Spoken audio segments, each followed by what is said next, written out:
புதிய யூடியூபர் செய்யணும் முக்கியமான 3 விஷயங்கள் இப்போ நம்ம பார்க்க போகிற நண்பர்களே. அதே நேரத்தில் யூடியூப்ன்றது ஒரு அப்படின்றது நீங்கள் புரிஞ்சுக்கணும். ஃபஸ்ட் பிளேஸில் பார்க்க பார்த்தீங்கன்னா ஹைட் த லைக்ஸ். என்ன ப்ரோ ஹைட் பண்ணது முக்கியமாக ப்ரோ லைக்ஸ் அப்படின்றது ரொம்ப முக்கிய நண்பர்களே.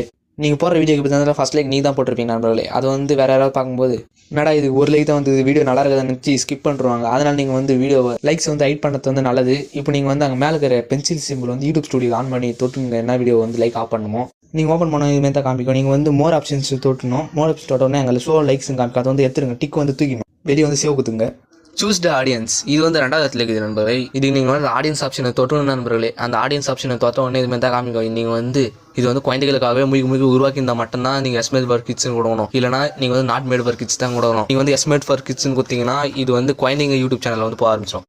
3வது இடத்துல பார்க்க பார்த்தீங்கன்னா அது ஹேஷ்டேக்ஸ். ஹேஷ்டேக் வைக்கிறது முக்கியமானது ரொம்ப முக்கியம். நீங்கள் வந்து எடிட் ஆப்ஷன் தொட்டு கூட இப்போ வச்சுக்கலாம். நீங்கள் வந்து அதே இடத்துல தான் நீங்கள் வைக்க போகிறீங்க. திரும்ப அது உள்ள போயிட்டு பேர் வைக்கணும். பேர் வச்சதுக்கு அப்புறம் ஹேஷ்டேக் போட்டு நீங்கள் எந்த லாங்குவேஜ்ட்டு முதல்ல வைங்க. தமிழ் லாங்குவேஜ் தமிழ் வைங்க. நான் எப்பயுமே தமிழ் லாங்குவேஜ் இந்த ஹேஷ்டேக்ஸ் இப்போ அப்போ தான் அல்காரிதம் வந்து சரியாக புரிஞ்சுக்கும். அதுக்கப்புறம் நீங்கள் தான் கேம் போட போகிறீங்கன்னா அந்த கேம் பேர் கேமிங் அது மாதிரி ஏதாவது வைங்க. இடமா வச்சிங்கன்னா உங்கள் யூடியூப் சேனல் தூக்கத்துக்கான வாய்ப்பு இருக்குது. சார் நண்பர்களே, இதை இந்த வீடியோ மறக்காமல் சப்ஸ்கிரைப் பண்ணுங்க. ஏன்னா இதை எழுதி மனப்பாடம் பண்ண நான் எவ்வளவு சிரமப்பட்டேன் தெரியுமா?